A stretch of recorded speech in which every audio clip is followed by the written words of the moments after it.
우리는 앞 시간에 의롭게 된다라고 하는 것, 이 부분에 대해서 살펴보았습니다. 죄인인 우리가 의롭게 된다는 것은 만국의 심판자이신 그 하나님께서 우리를 의롭다 선언해 주시는 것이지, 우리가 뭔가 의롭게 여김을 받을 만한 우리 안에 조건이 있어서가 아니었습니다. 하나님께서 우리를 의롭다 선언해 주시는 기준은 우리 안에 있는 것이 아니라 바로 예수 그리스도의 십자가 그 은혜를 힘입는 자, 그런 자에게 하나님이 은혜로 주시는 것이었습니다. 그렇기 때문에 율법의 행위로 의롭다 여김을 받을 수 없다는 사실, 이것을 바울이 앞에서 계속해서 강조해 왔습니다. 오늘 본문은 바울이 이렇게 율법으로는 의롭게 될 수 없고 오직 십자가의 도, 예수 그리스도의 그 십자가로만 의롭게 될 수 있다라고 하는 사실을 강조해 온 부분에 대해서 오늘은 좀 변증적으로 설명하는 부분입니다. 17절을 좀 볼까요? 17절 함께 읽습니다. 시작. 만일 우리가 그리스도 안에서 의롭게 되려 하다가 죄인으로 드러나면 그리스도께서 죄를 짓게 하는 자냐? 결코 그럴 수 없느니라. 자, 이 부분은 사실 조금 해석하기 어려운 부분이긴 한데 바울에게 이런 식으로 이렇게 주장하는 사람이 있었다라고 하는 거예요. 어떤 거냐면 우리가 그리스도 안에서 의롭게 되려 하다가 죄인으로 드러나면 어쩔 것이냐. 이런 식의 어떠한 공격을 해온 자가 있었다라고 하는 얘기인데, 문제는 우리가 그리스도 안에서 의롭게 되려 하다가 죄인으로 드러난다. 이게 어떤 내용이냐? 말이 어려운 건 아닌데 이게 무엇을 의미하는지가 좀 이해가 어려운 거예요. 사실 해석하기도 조금 어렵습니다. 견해도 좀 몇 가지가 됩니다. 그래서 좀 한 3가지 정도 대표 견해를 좀 먼저 말씀을 드려보려고 하는데요. 첫 번째 견해는 이런 겁니다. 만일 우리가 그리스도 안에서 의롭게 되려 하다가 죄인으로 드러난다라고 하는 게 어떤 의미냐?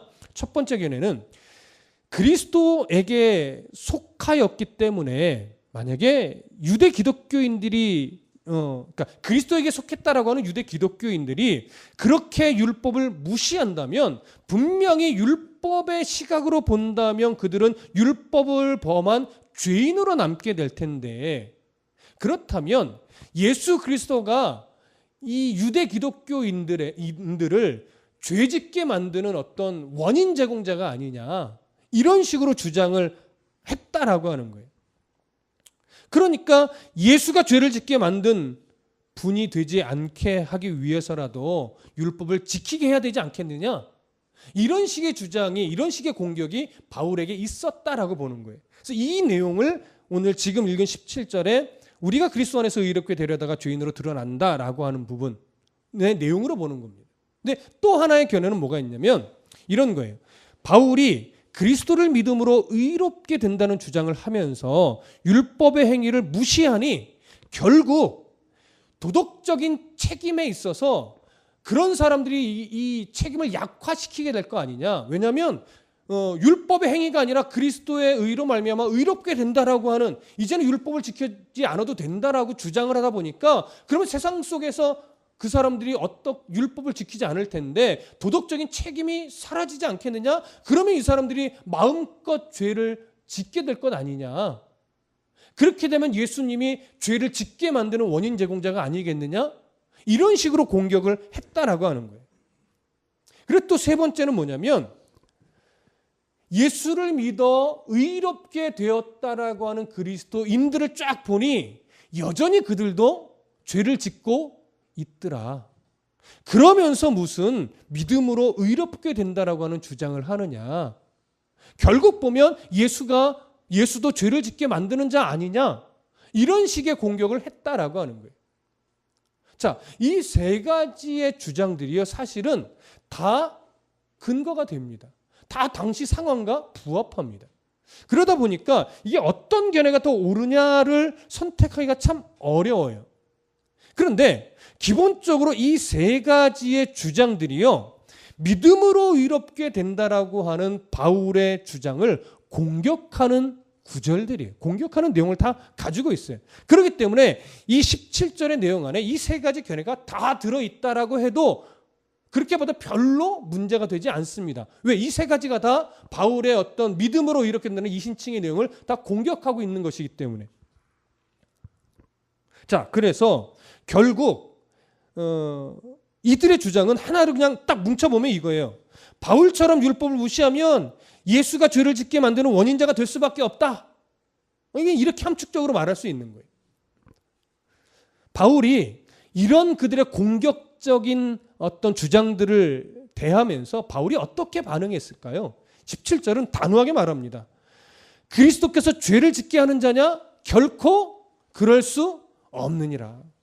단호하게 지금 말을 하는 겁니다. 자, 바울은 예수 그리스도를 믿어서 의롭게 되어 율법의 기준에서 자유롭게 된 자들에게 다시 율법의 기준을 가지고 들이댄다면 죄인이 아닐 수 있는 사람이 어디 있느냐? 그러면서 그 죄의 문제를 예수님 탓한다는 것은 말이 되지 않는다. 일단은 이런 시각이에요. 또 하나는 바울은 예수 그리스도를 믿어서 의롭게 된 자가 여전히 죄를 짓고 있다면, 그렇죠? 진짜 그런 모습이 있잖아요. 예수 그리스도를 믿어서 의롭게 됐다라고 하는데 여전히 세상의 삶을 보면 뭐 하고 있어요? 죄는 짓고 있단 말이죠. 너무나 연약해서. 그렇다면 그가 죄를 짓는 것이 예수님의 잘못이냐? 아니라는 거 하는 거죠. 누구의 잘못이에요? 자기 자신의 잘못인 거죠. 왜냐하면 십자가의 은혜라고 하는 것은요, 죄의 올무에서 벗어나서 이제는 자유롭게 하나님의 가치에 순종하며 살아가게 하는 역할을 하는 거지, 죄를 지어도 된다라고 하는 어떤 그 부분을 허가해 주는 용도가 아니라고 하는 거예요. 이전에는 율법이라고 하는 올무 잡혀서 정말 죽을 똥살똥 힘겹게 억지로 그 짐을 지어왔다면, 이제는 하나님의 예수 그리스도의 십자가의 은혜로 말미암아 의롭게 된 자로서, 의로운 신분으로 바뀌어진 자로서 이제는 기쁘게 즐거이 자원하여 하나님의 가치에 순종하며 살아가는 자로 바뀌었다라고 하는 거예요. 때로는 연약하여 넘어질 경우도 있기는 하지만 그때마다 다시 주의 은혜로 일어나서 하나님의 가치에 순종하는 자로 바뀌었다라고 하는 거죠. 그 하나님의 가치 안에 도덕적이고 윤리적인 면이 없냐고요? 분명히 있지요. 하나님이 날 구원하여 의롭게 해주신 하나님 안에 그런 가치가 있기 때문에 마땅히 진정으로 구원에 이른 자라면, 예수 그리스도 십자가의 은혜를 정말로 마음껏 그 안에 받아서 감사로 제단을 쌓은 자라면 기꺼이 도덕적이고 윤리적인 면을 소홀히 하며 살아갈 수 없다라고 하는 거예요. 그건 유기적으로 묶여가는 것이지, 예수 그리스도를 믿었는데도 여전히 못된 사람이다 이렇게 될 수는 없어요. 물론 성숙으로 나아감에 있어서는 속도의 차이는 있을 수 있는 거죠. 그런 부분을 바울은 정확하게 지금 지적하는 겁니다. 자, 그 부분은 이제 18절에서 이렇게 설명을 해요. 한번 다시 읽어보겠습니다. 18절 시작. 만일 내가 헐었던 것을 다시 세우면 내가 나를 범법한 자로 만드는 것이라. 자, 여기 보면 내가 헐었던 것을 다시 세우면 이렇게 말해요. 헐었던 것. 그러면 여기서 말하는 헐었던 것은 무슨 의미일까요? 바로 율법과 관련된 거겠지요. 이전에는 율법 안에 갇혀서 율법에 올무 잡혀서 율법의 종노릇하는 자로 살아갔다면, 예수 그리스도의 십자가 은혜로 말미암아 나를 올무 잡고 있던 율법이 다 어떻게 됐어요? 헐어졌어요.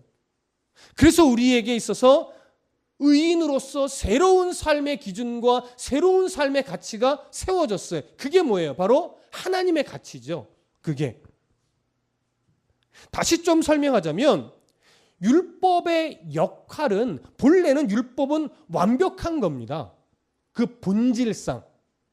율법을 그 본질에 합당하게 완벽하게 지키면 구원에 이를 수 있어요.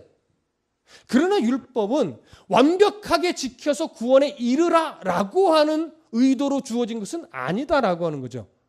율법은 분명히 그 본질로 들어가면 완벽한 법인데, 이 땅에는 아담의 범죄 이후에 모든 사람이 가지고 있는 죄성은 그 율법이 요구하는 완벽한 그 요구를 완성할 자, 성취할 수 있는 자는 아무도 없다라고 하는 것을 보여주는 역할이란 말이죠. 그래서 율법은 계속 우리의 죄를 뭐해요?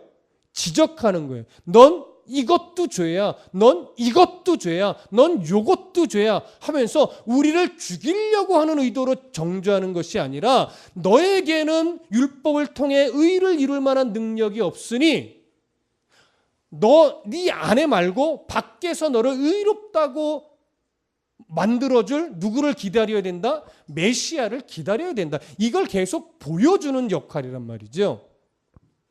그래서 결국 뭐예요? 예수 그리스도의 십자가, 하나님께서 예수 그리스도를 인간의 몸을 입고 이 땅에 보내셔서 그 예수 그리스도, 죄 없으신 예수 그리스도, 유일하게 율법을 완전히 지키실 수 있는 예수 그리스도께서 십자가에 달려 우리 모든 죄책을 끌어안고 십자가에 달려 죽으심으로 말미암아 율법의 요구를 완성하신 거죠.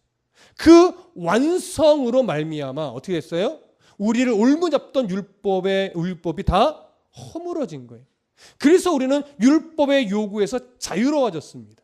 이제는 우리를 의롭다라고 재판장이신 하나님이 선언해 주셨기 때문에 그것은 더 이상 변개될 수 없는 선언이에요. 우리는 이런 변하지 않는 의로운 신분을 부여받았기 때문에 이제는 어떻게 살아야 돼요? 그 의로운 자녀답게 하나님 나라의 가치 기준을 가지고 이 땅에서 더 윤리적으로, 더 도덕적으로, 그러나 그것을 초월하여 계신 하나님의 가치 아래서 우리는 살아가야만 하는 것이죠. 이게 바로 율법을 헐어버렸다라는 얘기예요. 무슨 말씀인지 이해되시죠? 그런데 이어지는 말씀, 내가 헐었던 것을, 이러한 내용을 다시 세우면, 이렇게 말해요. 다시 세운다는 건 뭘까요? 다시 율법의 올무 아래로 내가 뭐예요? 들어가려고 한다면 이 얘기예요. 근데 이게 앞에 나왔던 얘기와 매치를 시켜보면 이런 거예요. 첫 번째는 예수 그리스도의 십자가로 인해 의롭게 되는 기준이 이제 바뀌었고 살아가는 가치 기준이 바뀌었음에도 불구하고 다시 율법의 기준을 가지고 예수 그리스도를 믿는 자들의 의로움을 판단하려 한다면 이런 얘기죠. 자, 누가 이런, 말하자면 이런 짓을 했어요? 율법주의적 거짓 교사들, 갈라디아 교회에 들어왔던 이런 거짓 교사들이 딱 이런 짓을 한 거예요. 예수 그리스도를 믿어 의롭게 되었다라고 하는데, 우리도 예수를 믿습니다라고 하는데, 그래도 율법을 지켜야 온전한 구원에 이른다라고 하면서 율법의 잣대를 다시 가지고 들어와서 믿음이라는 것, 신앙이라는 것에 다시 들이대고 있단 말이죠. 그게 뭐예요? 다시 우리를 헐었던 것 그 안으로 다시 들어가는 거예요. 다시 헐었던 것을 세우는 것과 똑같다라고 하는 거죠. 또 하나 있어요. 앞에 어떤 사건이 있었죠? 베드로가 이방인과 함께 율법에 의해서 자유로운 자로서 그들과 즐거이 식사의 교제를 나누고 있는데 순간 누가 두려워졌어요? 예루살렘에서 온 유대 기독교인들. 그들은 율법을 아직도 지키고 있는 자들입니다. 그들이 온다는 소식을 듣고 순간 두려워져서 그 자들을 피했죠. 그러니까 보세요.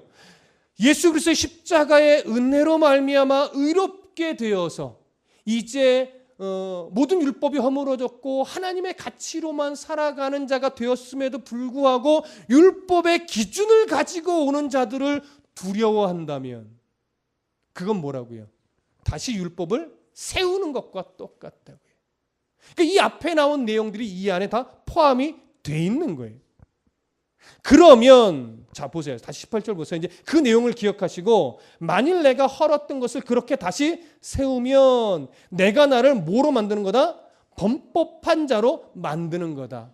나를 다시 율법이라고 하는 올무 안으로 나를 밀어넣고서 다시 나는 죄인의 삶을 살아가려고 작정한 것과 똑같다라고 하는 거죠. 그러니 그렇게 하는 게 옳다라고 하는 거예요? 어리석다라고 하는 거예요? 어리석다라고 하는 것이죠. 우리는 이렇게 이 부분을 이해를 해야 되는 겁니다. 자, 그럼 19절로 넘어가 볼까요?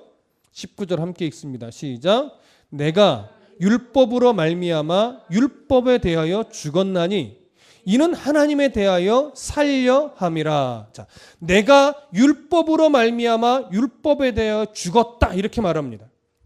자, 이것은 율법을 지켜서 의로워지려고 노력하면 할수록 우리는 율법을 지킬 수 없는 자임을 뭐예요?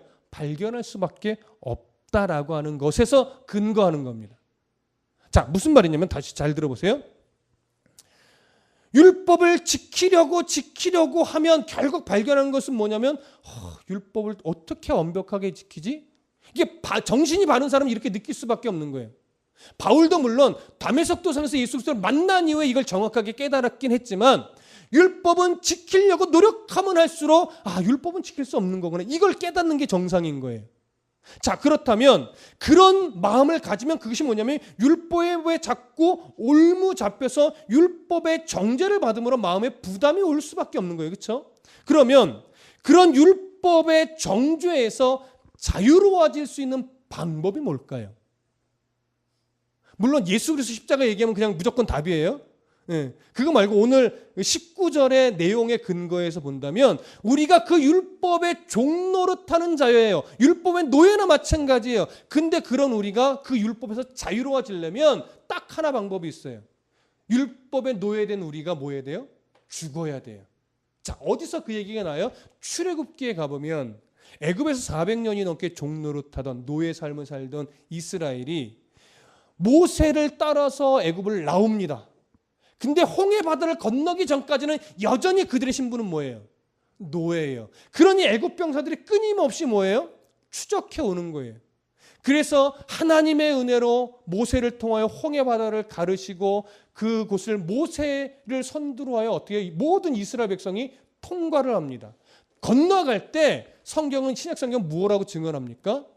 한 사람 모세에게 속하여 홍해 그 바다 안에서 이전 옛사람은 뭐예요? 죽었고 노예의 신분이었던 옛사람은 죽었고 모세에게 속하여 나와 뭘로 나왔어요? 광야에서는 자유인으로 나왔어요.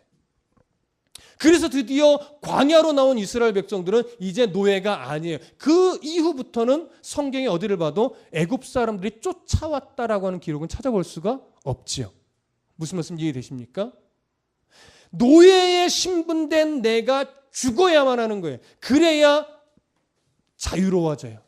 율법의 종노릇하던 우리가 율법에서 자유로워지려면 죽는 수밖에 없는 거죠. 그래서 19절 말이에요. 내가 율법으로 말미암아 율법에 대하여 죽었다.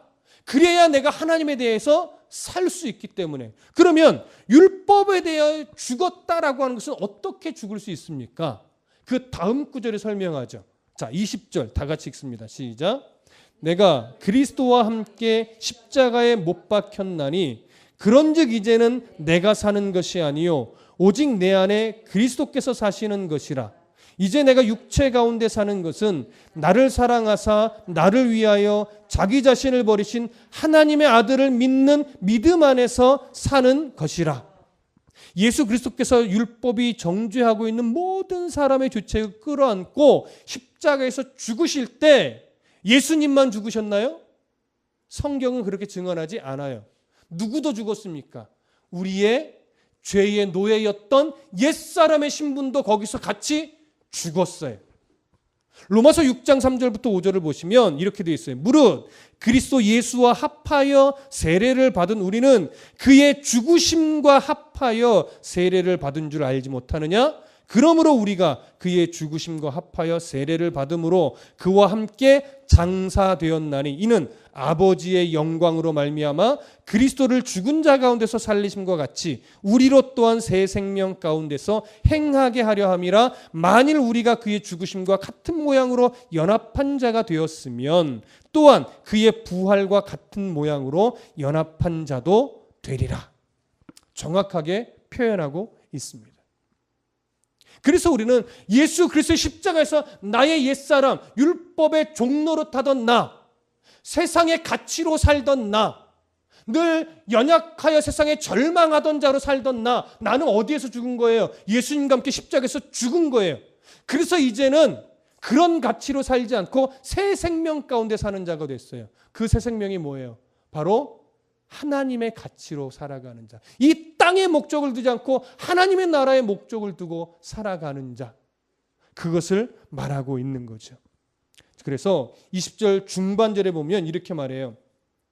그런즉 이제는 내가 사는 것이 아니요. 무슨 의미입니까? 옛사람의 가치로 땅의 목적을 두고 그렇게 사는 인생이 아니요. 이제는 오직 내 안에 그리스도께서 사시는 것이라. 그리스도께서 사신다는 게 뭡니까? 나를 죄의 올무에서 해방시켜 주신 예수 그리스도를 내 안에 주인으로 모시고 내가 그분의 통치에 순종하며 살아가는 것, 그걸 말하는 거죠. 자, 그런데 이제 중요한 말이 나와요. 중반을 잘 보세요. 이제 내가 어디서 살아요? 그런데도 육체 가운데 살아요. 아직 죄의 영향력이 허다하게 뿌려져 있는, 죄의 유혹거리들이 수많은 덫으로 널브러져 있는 이 세상 속에서, 그런데도 여전히 살아갈 수밖에 없다라고 하는 거죠. 아직도 우리 안에 죄의 습성은 남아있는 채로 살아간다는 거죠. 자, 그러면 하나님 왜 그렇게 아직 살도록 내버려 두실까요? 이어지는 구절 말합니다. 내가 육체 가운데 사는 것은 나를 사랑하사 나를 위하여 자기 자신을 버리신 하나님의 아들을 믿는 믿음 안에서 사는 것이라. 여러분, 이걸 세상 가운데 증언하기 위하여 아직 나를 내버려 두시는 거예요. 언제까지? 주님 이 땅에 오셔서 이제 죄악된 세상을 심판하시고 우리를 새하늘과 새 땅으로 데려갈 그때까지. 물론 그것이 최종적인 종말이지만 개인의 종말은 언제 올지 모르지요. 하기 어쨌든 주님이 우리를 부르실 그때까지 우리가 왜 아직 이 악한 세상 속에서 참으로 눈물 많은 인생을 여전히 살아갈 수밖에 없느냐? 하나님의 아들을 믿는 믿음 안에서 사는 그것에 우리가 증거되기 위해서입니다. 여러분, 증거로 산다라고 하는 것은 결코 쉽지 않습니다. 세상이 우리를 가만두지 않기 때문에, 사단의 미혹거리가 그렇게 눈에 잘 보이는 것이 아니기 때문에, 왼쪽에 덫을 안 밟으려고 오른쪽을 밟으니 거기에 더 큰 덫이 있더라. 이게 세상이거든요. 여러분 잘 들으십시오. 아무리 믿음이 좋아도, 아무리 성경을 많이 읽어도, 아무리 기도를 많이 해도 사단의 유혹에 전혀 안 빠질 수 있는 사람은 없습니다. 그래서 성경은 시험이 없어지기를 간구하는 내용이 없어요. 아무리 찾아봐도 시험이 내 앞에 예수 그리스도를 믿는 믿음으로 말미암아 내 앞에 오는 시험과 어려움들이 사라지는 것이 아니라, 성경은 늘 증언해 뭐라고요? 시험을 이겨내게 해주시겠다. 환난을 견디어내게 해주시겠다. 왜요? 예수 그리스도를 믿는 믿음 안에서 사는 삶이 무엇인지를 이 악한 세상 속에서 또 믿음의 동료들에게 증거 삼기 위해서. 바울처럼 이런 자신이 있어야 돼요. 나를 봐라. 내가 어떻게 살고 있는지 봐라. 물론 어느 누가 자신 있게 이렇게 말할 수 있는 사람이 있겠습니까? 그러나 여러분, 하다못해라는 표현은 좀 어폐가 있네요. 내 자녀에게라도 아빠 엄마가 어떻게 사는지 봐라 좀. 믿음 안에서 산다는 것이 무엇인지 좀 봐라. 여러분, 그래서 목사는 더 철저해야 돼요. 사실 저는 그런 면에서 너무나 부끄럽습니다. 제가 여러분들 앞에서 교회의 리더된 자로서 여러분, 제가 살아가는 흔적을 좀 보십시오 라고 말해야 하는데, 저도 그런 말을 참 못하겠어요. 너무나 연약한 자이기 때문에. 여러분, 함께 믿음의 삶을 살아가는 지체들에게 교만해서 하는 말이 아니라 정말 중심으로, 집사님 내가 어떻게 살아가는지 보고 있잖아요. 힘내세요. 저도 살아가고 있어요 라고 말할 수 있어야 돼. 그게 뭐예요? 함께 손잡고 믿음의 경주를 함께 나가는 지체의 역할이에요. 그게 부부간의 또 역할이죠. 돕는 배필, 에제르라고 하는 단어잖아요. 서로의 부족함을 채워주는 자, 그게 배필이에요. 확장시키면 서로의 연약함을 이해해주고 도와주고 채워주면서 함께 믿음의 경주를 달려갈 수 있는 자가 누구냐면 미듬의 지체들인 거예요. 그래서 때로는 여러분, 하나님 앞에만 고백해야 될 거 말고 성도 간에 내어놓을 수 있는 고백이라면, 제가 이런 어려움이 있습니다, 기도해 주십시오, 부탁하는 것 굉장히 중요합니다. 여름에 우리가 이제 에스더 캠프를 하려고 말씀을 계속 준비하고 있는데요. 거기에 보면 에스더가 아하수에로 왕에게 나아가기 위해서 정말로 목숨을 걸지 않으면 나갈 수 없는 상황이에요. 그때 모르드게에게, 그리고 모르드게를 통하여 모든 그 페르시아 제국 내에 있던 이스라엘 백성들의 부탁을 합니다. 나와 함께 3일간 음식을 먹지 말고 금식하여 기도해 주십시오.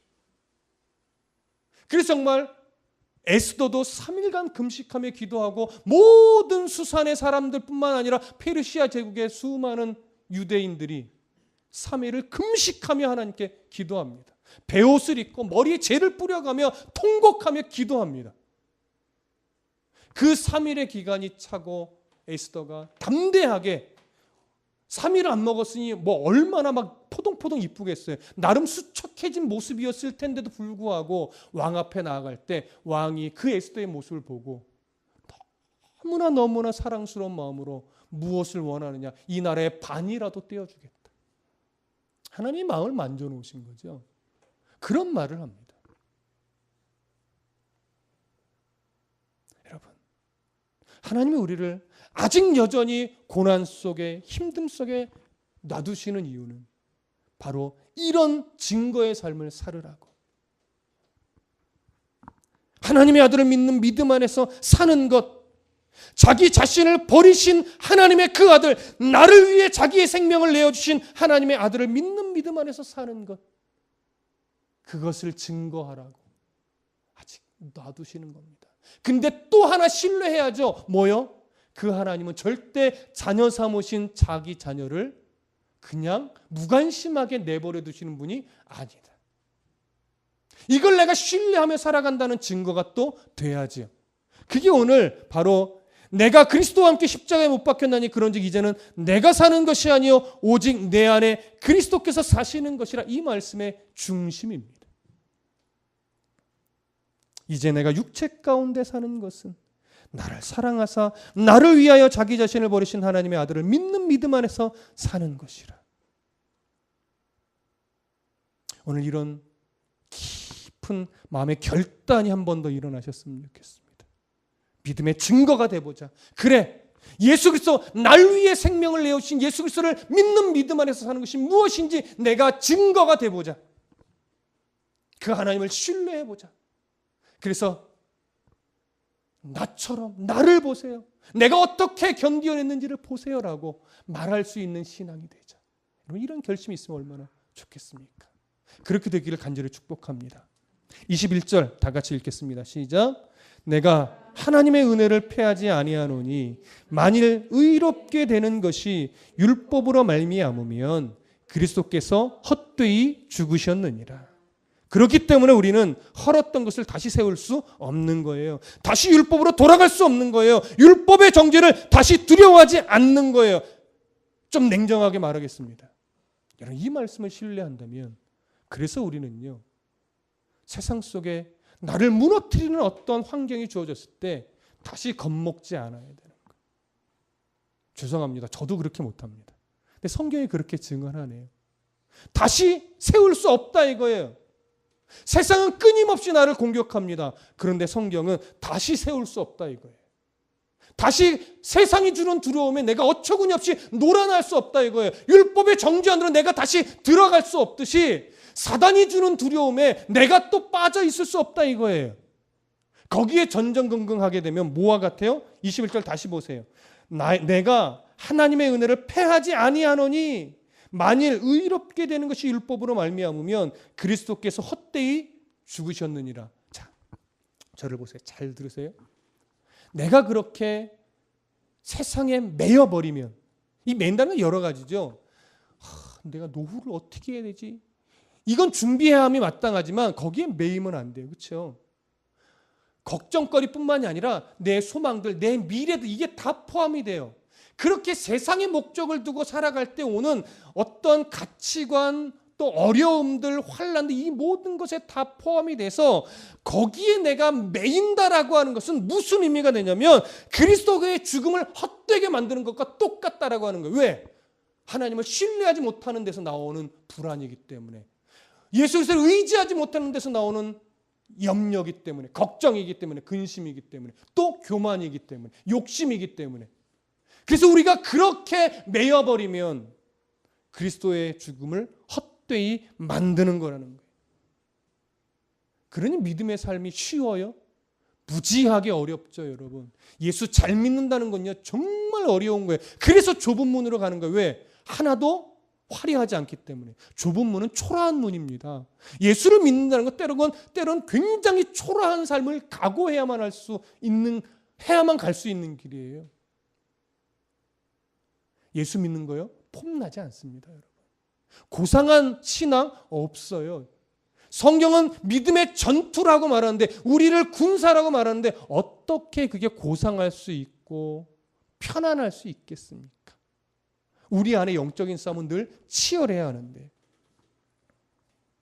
우리는 이 예수 그리스도를 믿는 자이기 때문에 우리는 이 삶을 포기할 수 없습니다. 우리가 율법으로 의롭게 될 가능성이 조금이라도 있다면, 세상 염려와 걱정을 내 힘으로 해결할 능력이 내게 있었다면, 예수님께서는 이 땅에 인간의 몸을 입고 오실 이유가 없었죠. 예수님께서 십자가에 죽으실 이유도 없었을 거예요. 근데 우리는 우리의 문제를 우리에게 해결할 능력이 없습니다. 주님이 도와주셔야만 해요. 그래서 우리는 이 믿음의 삶을 절대 포기할 수 없는 겁니다. 오늘 바울의 마음을 에베소서에서 마지막으로 배우면서 축복하고 싶습니다. 여러분, 에베소서 3장으로 가보겠습니다. 에베소서 3장, 갈라디아서 바로 다음이죠. 에베소서 3장 14절부터 19절. 이 말씀을 읽고 오늘 말씀을 마치고자 합니다. 에베소서 3장 14절부터 19절. 함께 읽습니다. 시작. 이러므로 내가 하늘과 땅에 있는 각 족속에게 이름을 주신 아버지 앞에 무릎을 꿇고 비노니, 그의 영광의 풍성함을 따라 그의 성령으로 말미암아 너희 속사람을 능력으로 강건하게 하시오며, 믿음으로 말미암아 그리스도께서 너희 마음에 계시게 하시옵고, 너희가 사랑 가운데서 뿌리가 박히고 터가 굳어져서 능히 모든 성도와 함께 지식에 넘치는 그리스도의 사랑을 알고 그 너비와 길이와 높이와 깊이가 어떠함을 깨달아 하나님의 모든 충만하신 것으로 너희에게 충만하게 하시기를 구하노라. 아멘. 이런 은혜가 여러분들 삶 가운데 충만하게 세워지기를 소원합니다. 기도하겠습니다.